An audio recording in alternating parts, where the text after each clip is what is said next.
Hi, Nancy. Nancy Love for the Planet Peace Project. I'd like to speak for a moment about the concept of learned helplessness and how I think that it needs to be reworked, or there needs to be a whole different definition of a similar phenomenon called learned hopelessness. Learned helplessness is an idea that there are people who get uh, just so disgruntled and so fatigued by their context, which is untenable or just not good for whatever reason, that they give up hope and they uh, don't try to get out of those contexts because they don't have the belief anymore that they can. And it's poorly understood, I think, even by psychologists and certainly by the population. A lot of people have never even heard of it.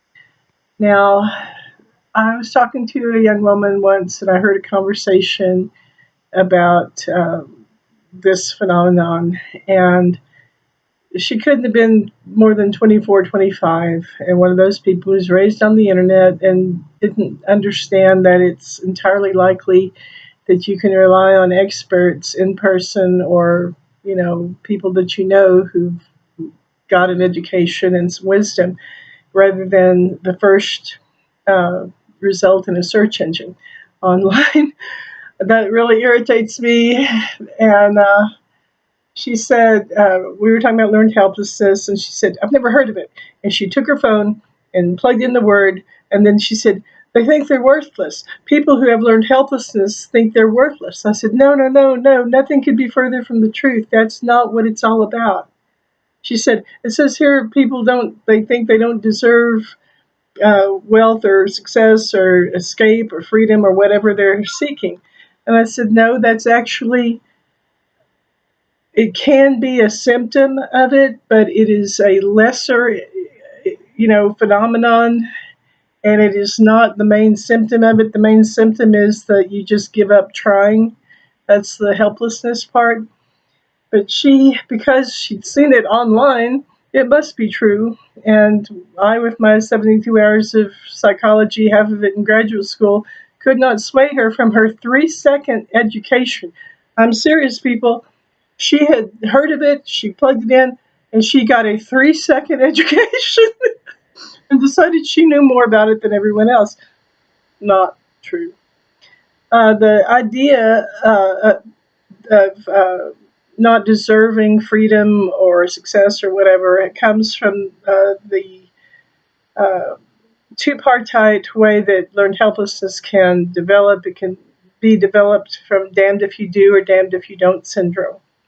The classic example would be a really bad marriage in which you're married to someone who's very domineering, opinionated, harsh, critical, cruel, and whatever you say, that person is going to criticize, argue with, condemn. You've all known those types of contexts, and it could be your employer, it could be your brother, it could be some other context, a teacher or whatever.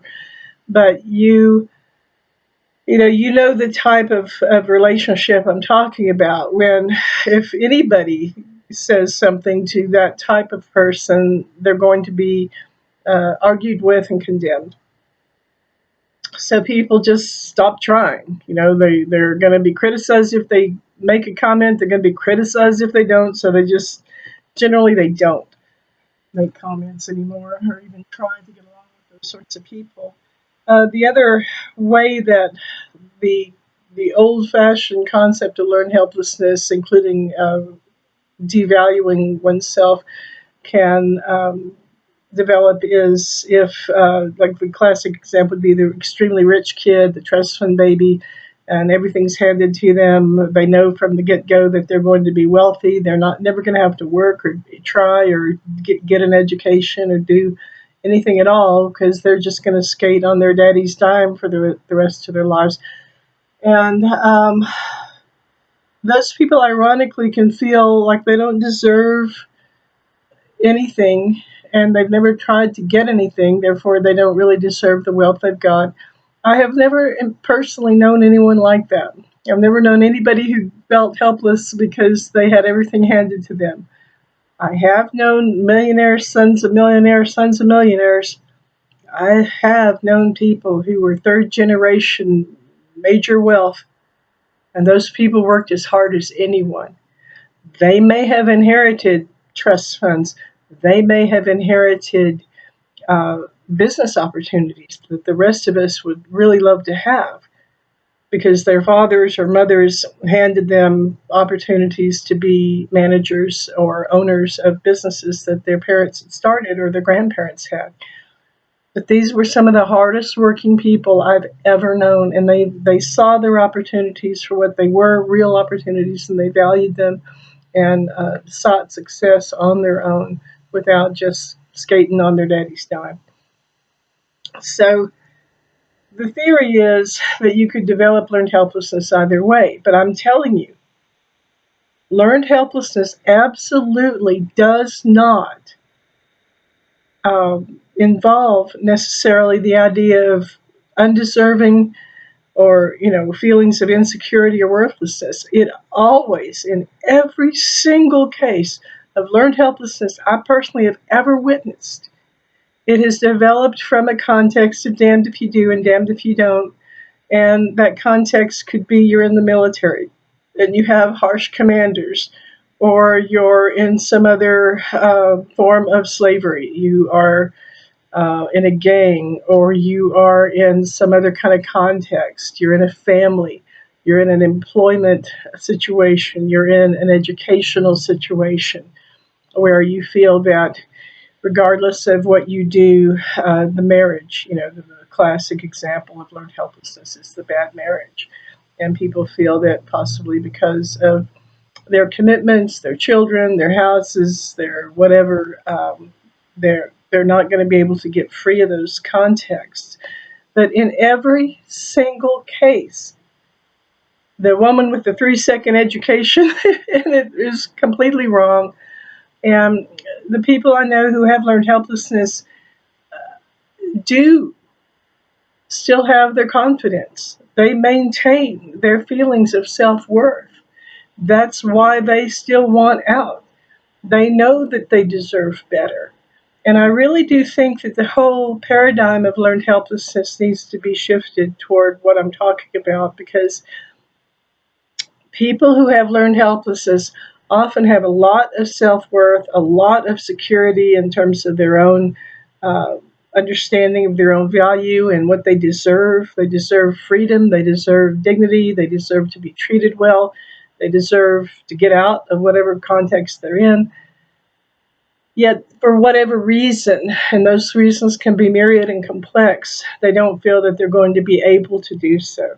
So I just wanted to say that and try to clarify that concept, because a 3-second education, according to what happens when you look at one sentence on the internet, is not the same as having a more comprehensive education in a phenomenon. And lastly, I would say that learn to look at the second or third page of the search engine results and maybe even get another search engine, because you people who grew up on the internet frustrate the rest of us who had to get educations the hard way, going to school and reading books and thinking, independently and critically, to glance down the first page, the first 10 results of a search engine, when you look at a concept and say, well, now you understand it. No, nothing could be further from the truth. Look at the second 10 search results. Look all the way at the third 10 search results. Really investigate, really invest yourself and your brain and your mental capacities into critical thinking, critical analysis, and to analyze anything. You need a lot of information. And a lot of information doesn't come from looking at the Wikipedia results that's at the top of Google when you look at a term, and it doesn't come from even looking at the first 3 or 10 search results. You absolutely have to read. You absolutely have to listen to videos and listen to people, listen to experts. Call a university professor. A lot of them would be just really happy to talk to someone who really wants to understand the concept. Become a journalist. Say that you're going to write about it, and then do write a magazine article about something. But find out what you're talking about before you start talking. That is such a good idea. I'm glad somebody actually thought of it, even if it had to be me. Develop an education before you offer an opinion. That is a really, really good idea. Talk to you later. Bye.